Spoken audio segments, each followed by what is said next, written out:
Jack here. I'll let him give you a little introduction, but today we're going to be talking primarily about recovering from injuries and how that can affect your workouts and how long that can take, among other things that happen with your clients and any of your other teachings. But just kind of getting us started here, I think one of my big questions is, how, when you're training a client, let's say they get injured honestly in the middle of a personal training session, that's the first phase, right? Is the immediate moment of them getting hurt. What's kind of a pathway from that moment that you can go through with them? I don't know if I've been in a scenario where someone's had like a major injury in front of me like that. Nothing major. Okay. I've worked with a lot of people who are dealing with injuries, recurring aches and pains, etc. And they've had a flare-up whilst training. But the way I would just define injury would be like, I can't.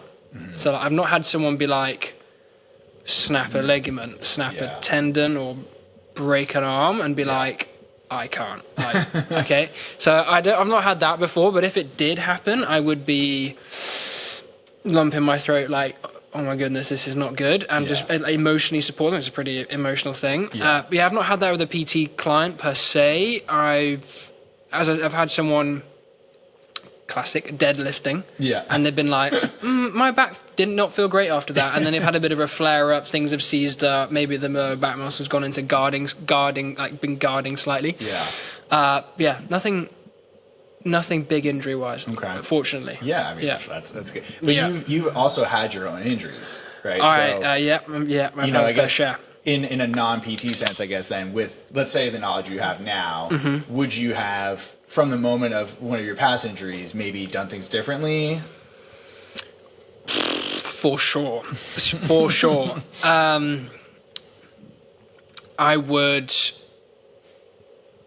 I obviously understand it a little bit more now, and I would follow the education that I've been given and follow the protocols a lot better, and be able to navigate the healthcare system a lot better. Both in I've only been in the US for 11 months. I haven't had any injuries in the US, but in the UK, I would navigate the UK healthcare system differently, and know what to focus on first, and follow like a hierarchy of needs to getting back to where I want to be. Sure.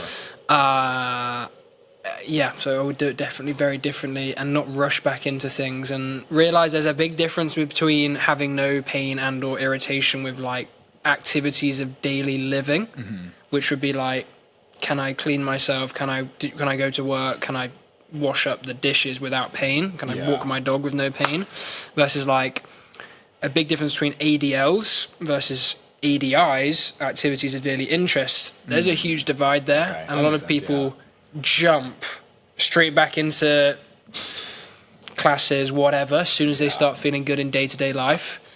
But you're not ready for that. There needs to be a methodical climb back up. So going off of that, then how do you, if I'm someone who's injured, right, and I'm like, okay, like we'll take the deadlift as a good example, right? Like I'm starting to feel better. My back isn't, feeling tight anymore.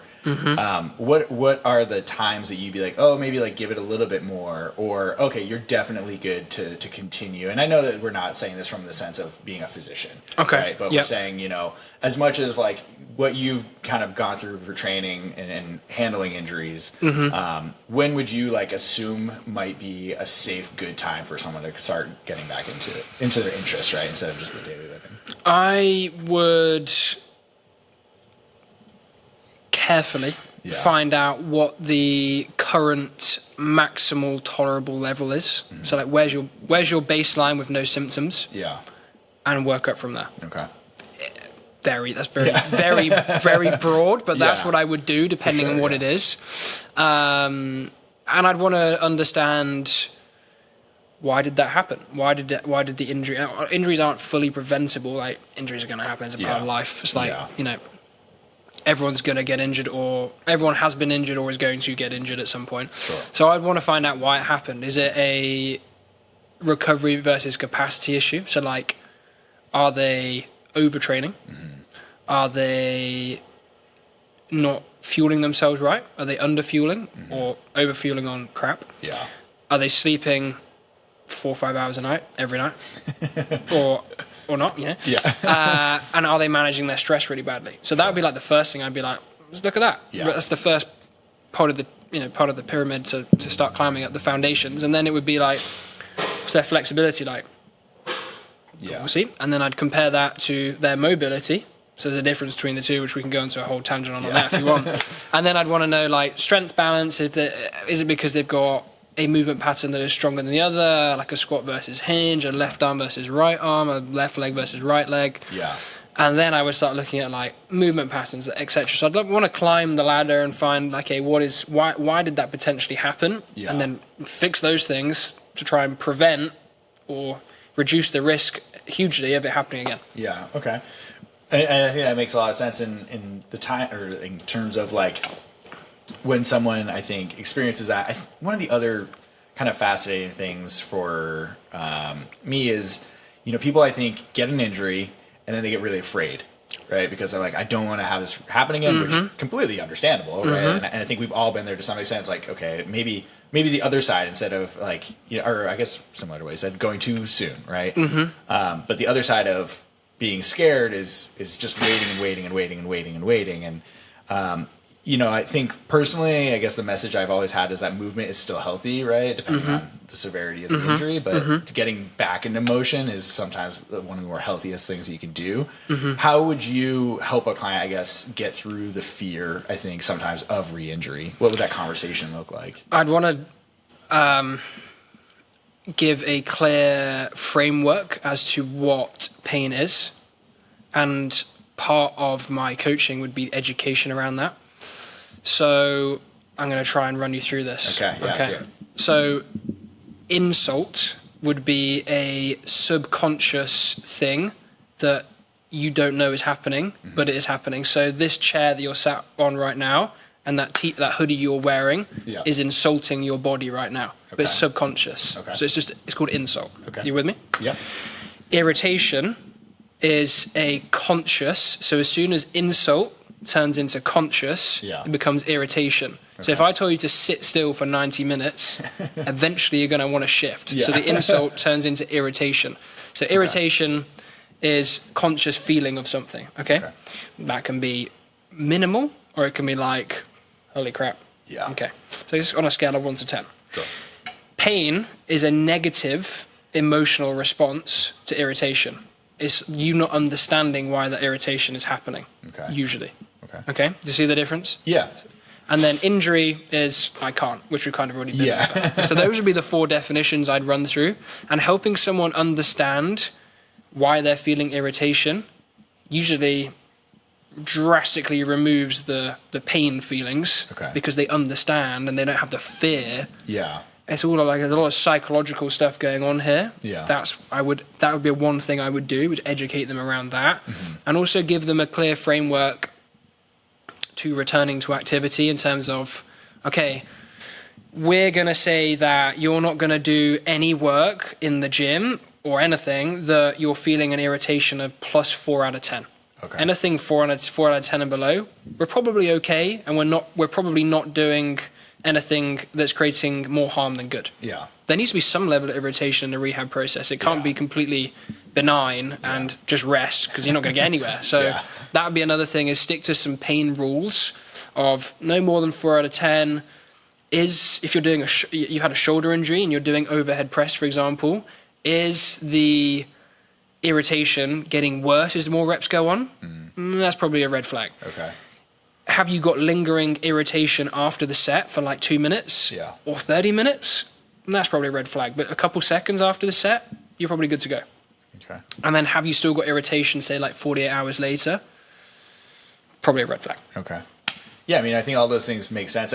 It's interesting because it's like there's been moments, right, where like for me, like I've had knee stuff in the past with fencing. Yeah. Right. And so a lot of times my coach would be like, okay, like just do like 1 set instead of 4 sets, right? And then just feel it out for like 10 minutes and see how it goes. And I think that did a lot to kind of, I don't want to say convince, because I think that's the wrong word, but like alleviate some of the concern. Like I think part of knowing, okay, I have the power to say I can't, versus like going somewhere and someone just pushing you. And I think it's good to have the start, right? But if you, like you said, like if you're measuring that irritation level, you can say, okay, look, I'm now beyond that, and maybe I should hold off, or how, like, okay, I think it's still okay. And then, you know, even if you go 2 more sets, if it still feels like it's growing, right, be like, okay, I have the power to be like, maybe not. Yeah. It's all about, you know, empowering the individual to be like, I'm in a good zone.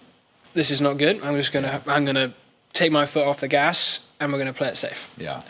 It's not perfect, but it gives a very solid, methodical approach to rebuilding and getting back to where you want to be. Yeah.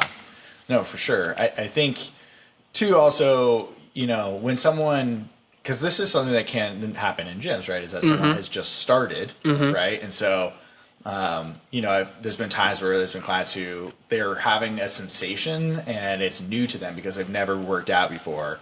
Yep. And a lot of times they'll be like, well, what is this? And I'm like, well, I can't exactly just tell you. Like, I'm not your physician. I don't know enough in this moment to define the diagnosis. But I can tell you in general, a lot of this stems from what we've kind of talked about in the past, is like just wild muscle imbalances, right? Is that something is so off that everything else is compensating, right?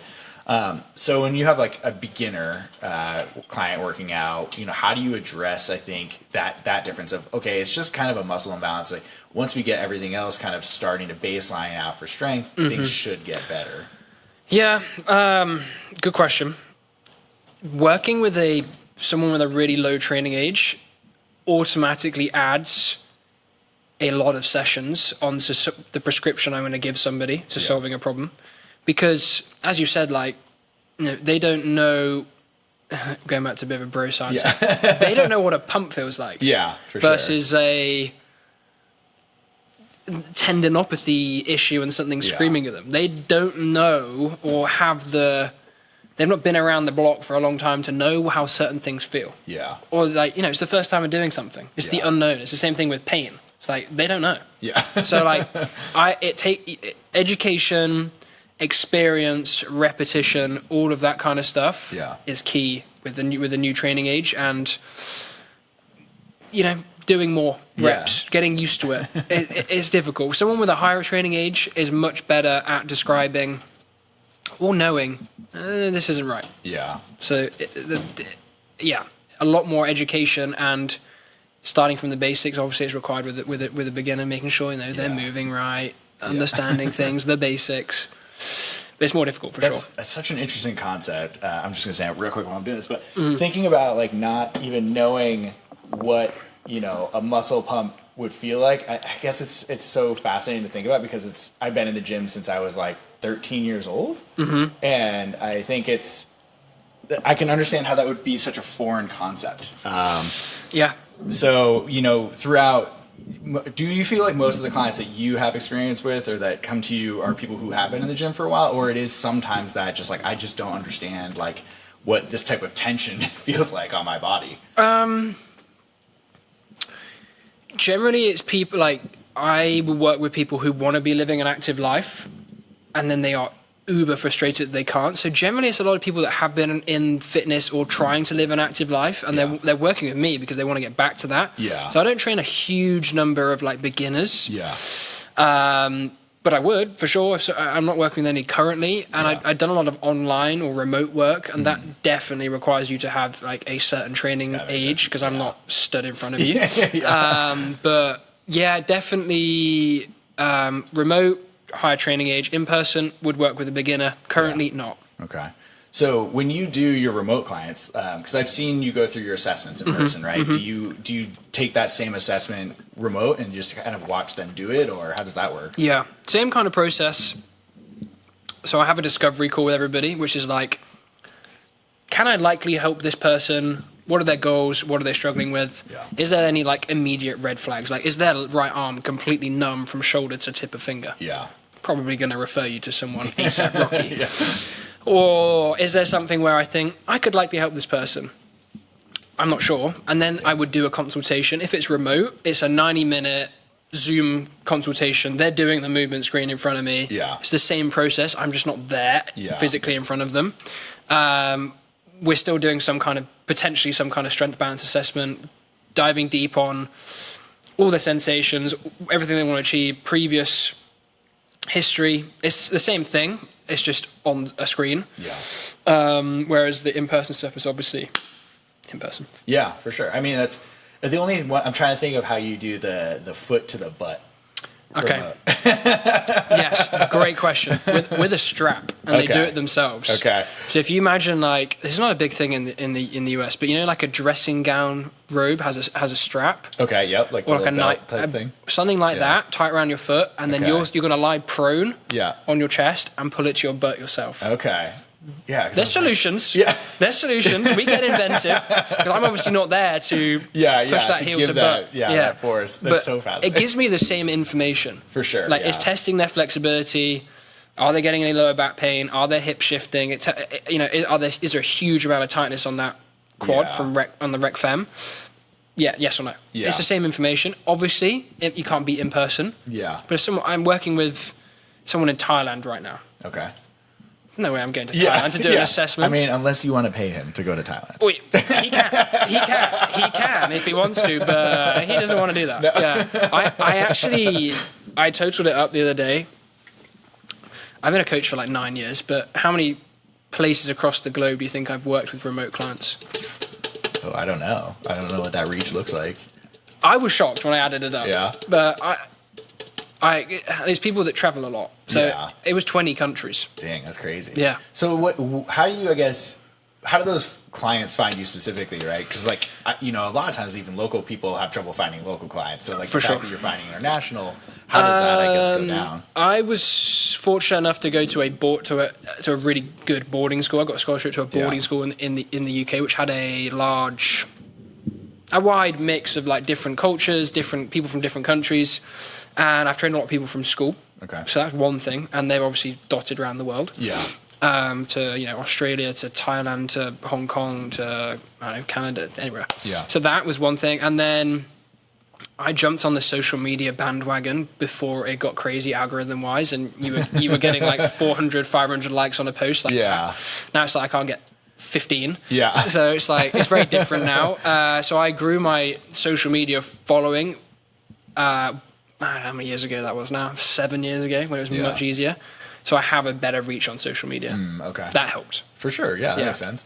Social media is, I don't know if this is too much of a tangent from our topic. We can dive down it. Yeah, it's because I think the other part of social media is you can find amazing information, but you can also find really crap.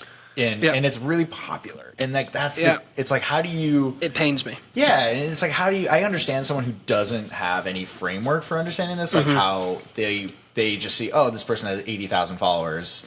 I should listen to them. They probably know what they're talking about. When in reality, there could be someone with like 10 followers. And they're much more to like, what's that, the reality? For sure. And it's like someone with 80,000 followers is like, you're going to buy my knee brace and get out of knee pain for the rest of your life. But it's like... The quick fixes. I'm throwing my phone through the wall right now. But, and no one wants to listen to scientific jargon of like, you need to fix your ankle dorsiflexion to get out of sciatica pain or whatever it is. Yeah. As soon as someone hears a word they don't know, it's swipe. I don't want to hear it. Yeah. So it's hard to create content that people are going to resonate with, it's going to help them, they're going to watch, they're going to do it. Yeah. That's not dull. Yeah. Yeah, and I think you kind of also hit the nail on the head is there's so much of this like, okay, if you just do this, it'll be solved, right? And on my own, social media stuff that I have going on, one of the things I talked about is that, being in this industry, the needle just moves really, really slowly, honestly, with progress a lot of times. And so I think it's getting comfortable with that, and I think people I think they know it, but they just don't want to hear it, and they don't want to accept it. They just think, oh, someone's telling me this can go faster. Yeah. Yeah, not my niche, but the body fat weight loss niche, even more so. Oh, for sure. Like 6-week transformation, and he's turned from like Zac Efron at High School Musical to whatever. What was the show that he did where it was on the beach? Baywatch. Unbelievable. Yeah. Definitely not natural. He was not natural. He was wow. But people look at that transformation like 8 weeks. Yeah, I could do that. Yeah. It's like no. It's crazy. But getting back to injuries, I think one of the other things you talked about a little bit earlier was overtraining, right? And I'm curious to see how much you see that, because I think one of my questions is I think people will be like, oh, like I'm just going so hard, I'm like overtraining, and I feel like the actual like clinical definition of overtraining is very, very hard to hit. But at the same time, I guess I haven't had enough experience with the client like actually hurting themselves from doing it. It would be like, okay, the equation would be like, this is simplified, but workout or stress, okay, times sleep or rest equals gains growth. Okay, so like if you've not got the rest aspect or the recovery aspect, and the recovery is just not just sleep, it's like stress management, fueling. You've got a fiance, I've got a wife. If we go, this is a legit thing. If we go home and have a massive argument with them about something now, that's a huge load on our system. Sure. I love my wife, just a caveat if she sees this. And that could definitely play a massive contributing factor into an injury happening the next day. Because I'm much less recovered. I'm in a fight and flight state. I'm all freaked out and stressed out. Yeah. So like, I've gone off on a tangent, but overtraining definitely has a massive aspect of not having appropriate rest and recovery. So do you think it tends to happen more when the things around working out aren't controlled versus people actually working out too much or too hard? It's when you tip the scales. Yeah. It's like, someone can be working out twice a week and be overtraining, in my opinion, because their recovery capacity balance is just off. Yeah. Like they don't have the capacity to train twice a week. And like, a CrossFit athlete, for example, maybe not CrossFit athlete, I got another point on that, but like someone that's training solid 5 days a week, but sleeping 8 hours a night, hitting 200 grams of protein a day, whatever they're required to eat, and managing their stress well, not overtraining. Yeah. But the other point on this, which I'm going to try and make sense, is like there is a continuum with training for health and then training for like elite fitness. Yeah. And people that are training to be in the CrossFit Games are unhealthy and closer to dying than the person training for longevity. Yeah. It's like it's not sustainable. You're like killing yourself eventually. Sure. If you continue to die. Yeah. Well, and it's like, but it's also what people like think like aspire to. Yeah. Right? And that's like the hard part is like, I want to look like, my favorite athlete, Pat Vellner or whatever. Good lad. Yeah. Good guy. Yeah. So but I don't know if I've told you this story, but like the first time I did a CrossFit class with Katie, I spent 3 months doing those types of workouts, nowhere near the level that it was in a CrossFit class, but thinking I was like, okay, this will prepare me. And I went in there and like, she's obviously there. That's my fiance, by the way.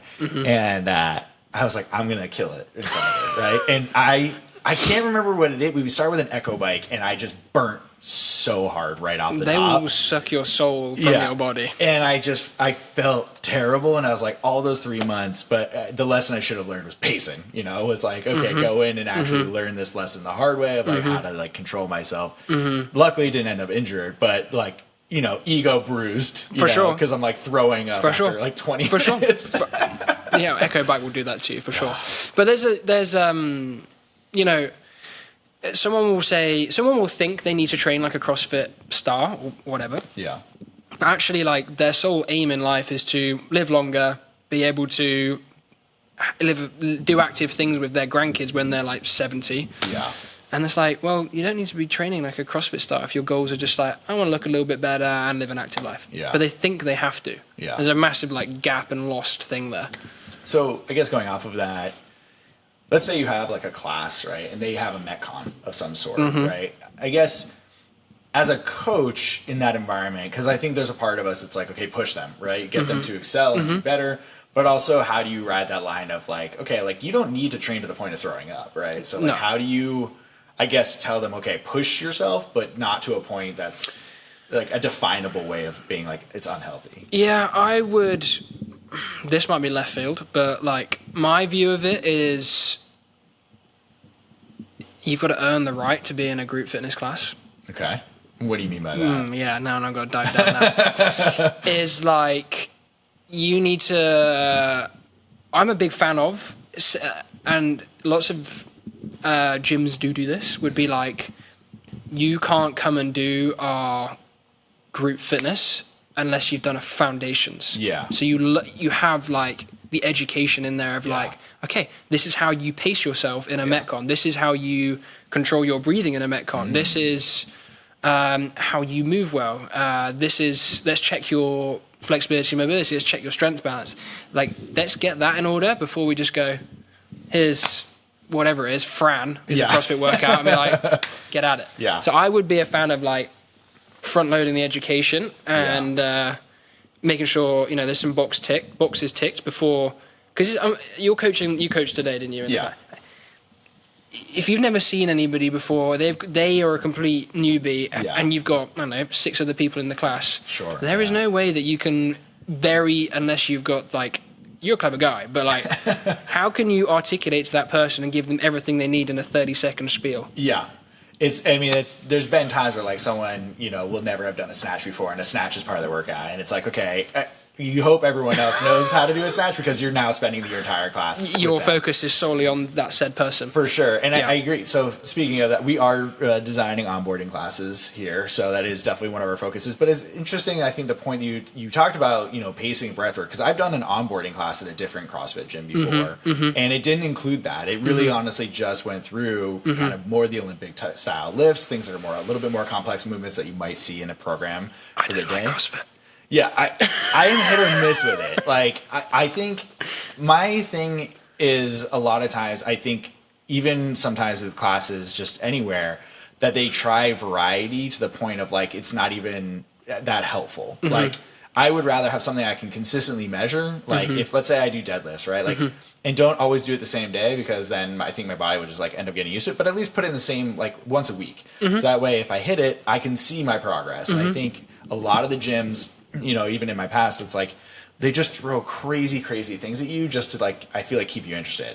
That's their goal. Yeah. They're not going to get the results like that, but it's their goal. It's like they think the variety is king for sure. Yeah. And it's just, I can't measure at that point. I don't even know my progress because I'm so roasted with CrossFit. It's like you're redlining the whole time. So that's, I'm sure there's a whole feeling there. I'm a big fan of like, which the classes here are like small group. Yeah. They're not huge. I'm a big fan of a small group. Yeah. And maybe everyone's not doing the same program. Yeah. Like maybe everyone's got an individualized program. Yeah. And there's a coach walking around being like, muy bueno, yes. Yeah. Change that, do this. Sure. But to pre-emphasize again, is like they've done the foundational, the prerequisite stuff. foundational stuff, and you've taught them about. I'm big on breath work, because it has a rabbit hole, but like stress management, great for enhancing performance, everything. So I would say foundations and then small group PT. Maybe everyone's not got the same program would be what I would do, and not CrossFit. For sure. And so we've said this, I think, a couple of times tonight, is stress management, right? And part of me is like, how do you manage stress? Because I think to some degree, it's like if I have an argument, there's not always a whole lot I can do to control that. So like, I guess, what are some of your pathways of thinking how to manage stress? You know, and let's say the argument, you know, as an example, after you talk about general management. For sure. So, okay, first caveat: stress is not innately good or bad. Okay. It's how you respond to it. Okay. Okay. There are some stresses in your life that you cannot remove, and there's some that you can control. So if you've got, you know, someone that's been letting you down for 5 years, and they're your best friend, and they're just making your life a misery, that is a stress that you can remove. Okay. So that would be something you can control. There are some stresses, like you just mentioned. If you have an argument with your wife, sometimes you just can't avoid that. Like something's happened. Like there is something happened. Yeah. I don't know. Someone cut you off in the road, and you gave them the sign, and she's mad at you, and you're like, oh yeah, I shouldn't have done that, but I did it. Yeah. Like there's some you can't avoid. It's a very tame argument. For sure. I was trying to give a really calm example, but yeah, you know what I mean. Yeah. It can get wild, but this is, stress is not innately good or bad. There's some stress you can control, and there's some you just can't. Yeah. And it's how well you manage stress. Well, breath work. If you walk around in life consistently breathing in and out through your mouth, you are continuously, it's just science, pushing yourself into a state of fight and flight. Okay. So you are in a stressed out state the whole time. Okay. Just a fact. You are in a sympathetic state Okay, if you nasal breathe, which might just sound like another Instagram yogi nonsense thing, that's how your body's designed to breathe. You are going to put yourself into that relaxed, chill out, digest state, parasympathetic state, and that there is how you would manage stress better. Would be changing your breath work, and if you have one of those crazy arguments or you have one of those uncontrollable stressful moments, you gather yourself and manage your breath. Take yourself on a walk and go nasal breathe for 10 minutes. You're going to feel 10 times better. Yeah. If you keep breathing into your shoulders and you're driving home like this, all angry, you're not managing stress well. Yeah. The other part of it that I've also heard is that, sometimes like people will be like, oh, I'm just sitting on the couch is like lazy. But some people that like don't take rest days, like they'll just throw in cardio, and it's like you're not actually adding rest. You're just. I think one of the quotes I heard was, "How can you be resting by adding more work?" Right? Yeah. So, I think it's not there. Just finding something that, whether it's a hobby or sitting on the couch, being lazy, like as long as it actually puts you in an actual state of like I can actually decompress. And it's funny though, because I think even in the past I've had friendships and relationships where I'll be like, well, what do you do to like decompress? And they honestly don't know. And I'm like, man, like that's like, for me, I can definitely sit on a couch. I can be a couch bum all night long. Right. But like I have hobbies and stuff like that. Even if it's an active hobby, I probably wouldn't do that for a rest day, but like it can be a decompressing situation. Right. Or just to at least divert my mind to something else. Yeah. But what would you, I guess, what are your thoughts on resting in the sake of like doing nothing is okay? It doesn't, you don't have to be doing yoga on your rest day just because it's not resistance or something. I would say that there's a deeper issue. Like like why do they feel the need, this like hustle culture, just to not, why do they feel they can't stop? I would want to know, like, I'd want to question them on that and ask the big questions, cut through the onion, like, okay, why is this happening? Like, why are you doing this? So, like, is it a fear of failure? What is it? Let's dive deeper on that. And then, educate them around the fact that, actually this is going to benefit you and you are harming yourself by not doing this. Yeah. So that's the way I'd look at it, would be like, ask the tough questions. Yeah. I feel like sometimes, like, even when I think for me, I'm still relatively new to on the personal trainer side of things. Like I've instructed for multiple years skiing. And I think sometimes I'm always like, it's hard to, I think, ask some of those personal questions because you're like, I don't want to overstep my bounds. Yeah. But I think trying to find out, what can actually genuinely help your client or not. And so, like, how do you, I guess, get through that point of like, okay, like maybe they are uncomfortable with this, but you feel like you might need to know. For sure. There are like word games you can play. Like an exercise called be, do, have. There's different things exercises you can do. Yeah. And also like, if you come at it from like a place of like, I solely just want to help you. Yeah. And preface that. Yeah. They might find it a bit like sticky and uncomfortable for the first, bit of conversation. And then then when they realize how powerful that conversation was, they're going to be like, thank you so much for having that conversation with me. And you're going to build so much more rapport. Yeah. Because it shows you're just not in here to be like, count reps, take their money and leave. Yeah. You really care about their result and what they want to achieve. And sometimes they're not going to achieve what they want to achieve unless you ask the hard question, because they are holding themselves back. No, that makes a lot of sense. I think, is there some part of you that started to get more comfortable doing that? How is that learning for you? Tough. It's only been through the mentorship and education that I've had where I've got more comfortable asking these questions. And even my wife's been said to me, your communication is so much better since investing in all these different things that I've done. Yeah. Because, as a guy, traditionally, very closed off, bottler, be like, nah, I'm hard as nails, I don't need to talk about this.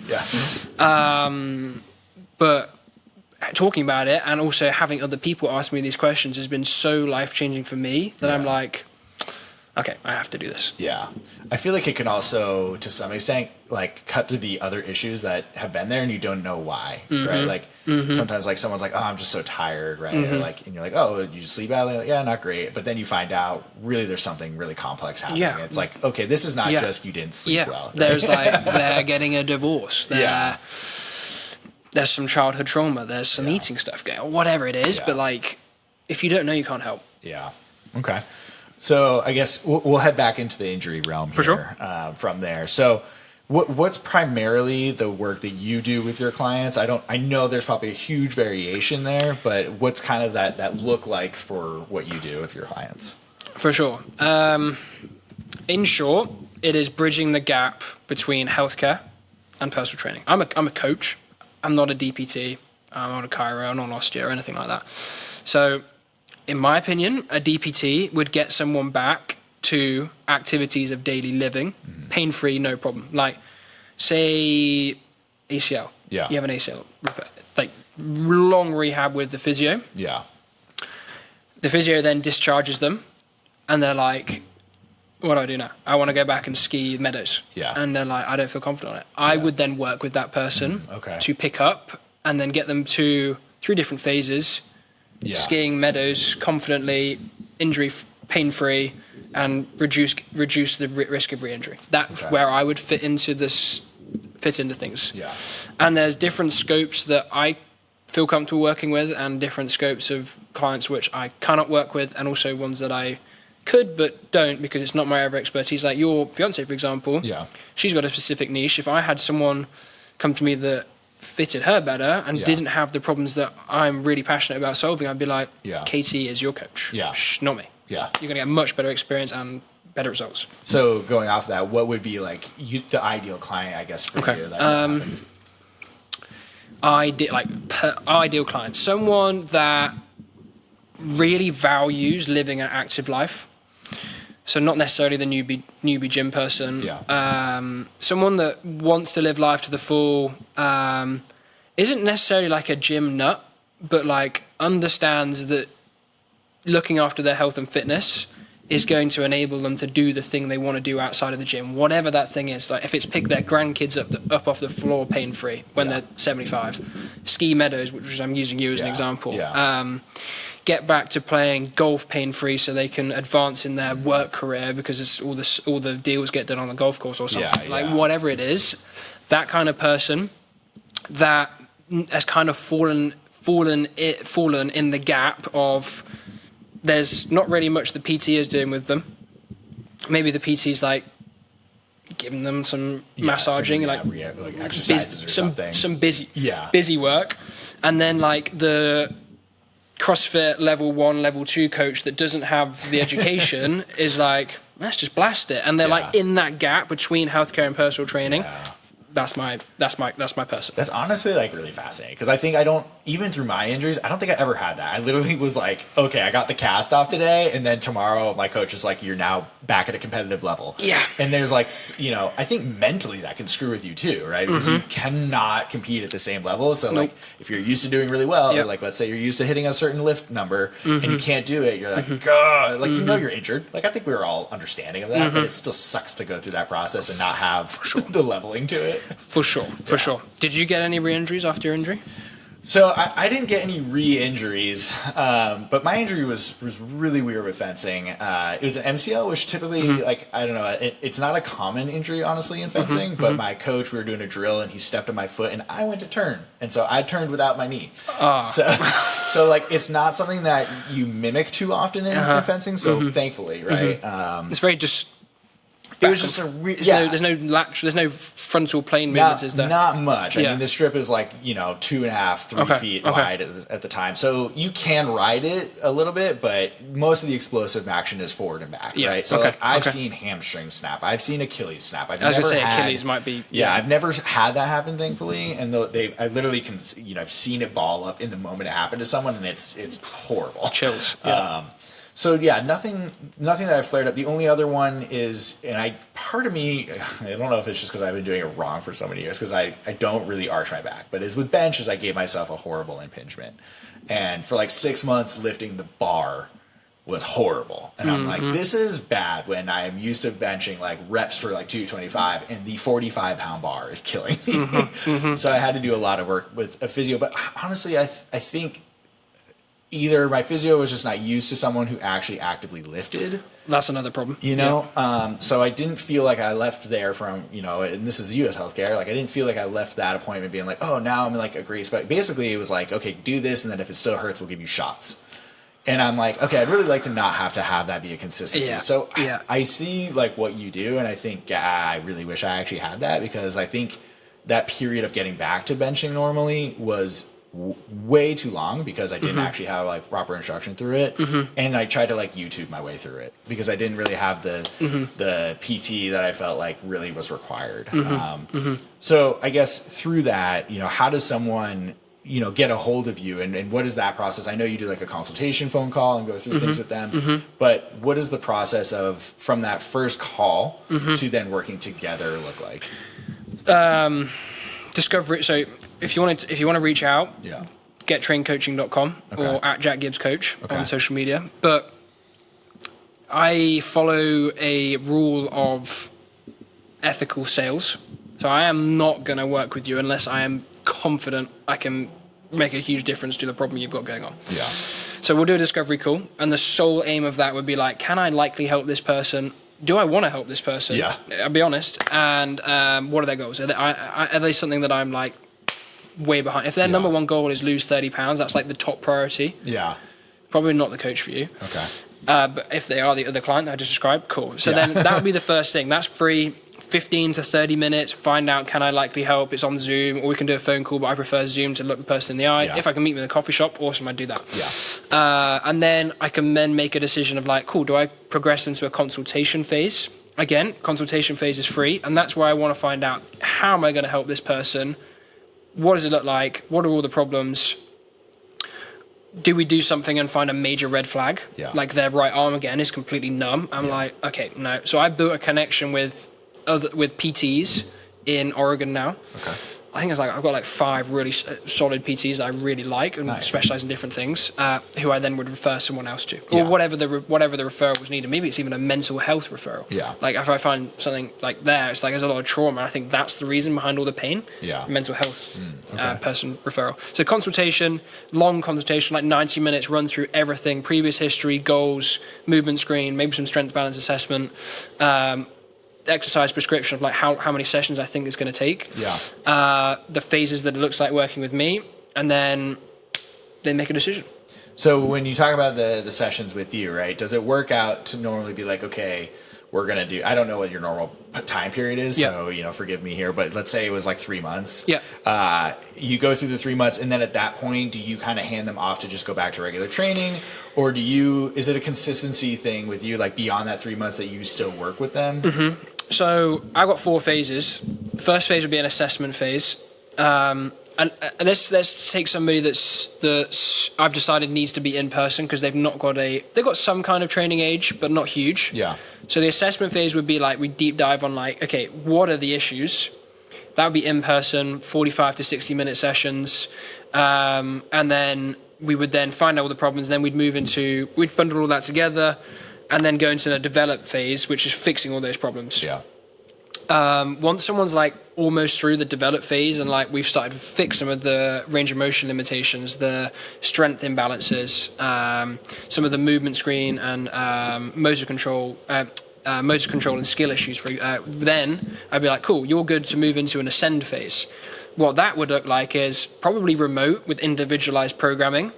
And then they would do that, and it's like in the ascend phase is like, okay, what do they want to be able to do outside of the gym? And then everything is geared to getting them as fit, strong, and capable of doing that. Once they've achieved that, they are fully autonomous. I'm like, you're in the freedom phase. You no longer need me. If you want to work with me and I want to work with you, I'll keep doing it. But you don't. The goal is to get someone autonomous so they don't need me. Okay. Yeah, I mean, that makes sense. Yeah. But they just are like, I just want these workouts of Jack. Yeah, well, if we build a really good rapport and you can keep affording in-person PT, great, for sure. Yeah, that's the other interesting thing too, right? So, like, I guess going off that, do you ever, like, I know in the past I've heard people be able to use, like, HSAs to pay for certain things. I don't know how insurance works in that way. No insurance, but I am HSA and FSA approved, so someone can pay me with that. I didn't answer. I just realized I didn't fully answer your question on the prescribing the number of sessions. So there's a formula that I would work through of like, and it asks a bunch of questions. Like one of the questions would be like, do you live an active lifestyle and take regular walks, or do you live a sedentary lifestyle and not and sit at a desk all day? That would add a certain number of sessions on to your prescription. Have you had any surgeries? that would add sessions on. What number, how many body parts are sore and causing issues? Like, is it shoulder, back, and knee? There'd be 3 areas that we'd add sessions. So it's like a formula that we'd work out of like very specifically, this is how many sessions it's going to take to get you towards the back end of the develop phase. Yeah. So that might look like 20 sessions for someone, it might look like 10 sessions, it might look like 60 sessions for somebody who's like got a lot of stuff going on. So it's super individual. It's not like this lumped category. No. Okay. Cool. Well, is there anything else that you want to talk about injury related or kind of what you do before we kind of let off? I don't think so. I think I've covered everything. Yeah. Okay. Yeah. Awesome. Well, one more time, just in case, the best ways to reach you are gettrainedcoaching.com and at Jack Gibbs Coach on Instagram. Cool. And we're here at Gratitude Strength Club. If you're ever curious, we're in Hillsboro, Oregon. Jack will take some classes or you can come here. Yeah, for sure. Yeah, come and do a discovery. Come and have a coffee with me here in person. So, and we got all sorts of cool stuff. So if you're ever curious, reach out to us, and I'll attach all of your links into the description as well. Awesome. Well, I think that's all I got. Thanks, Jack. Thank you, Ray.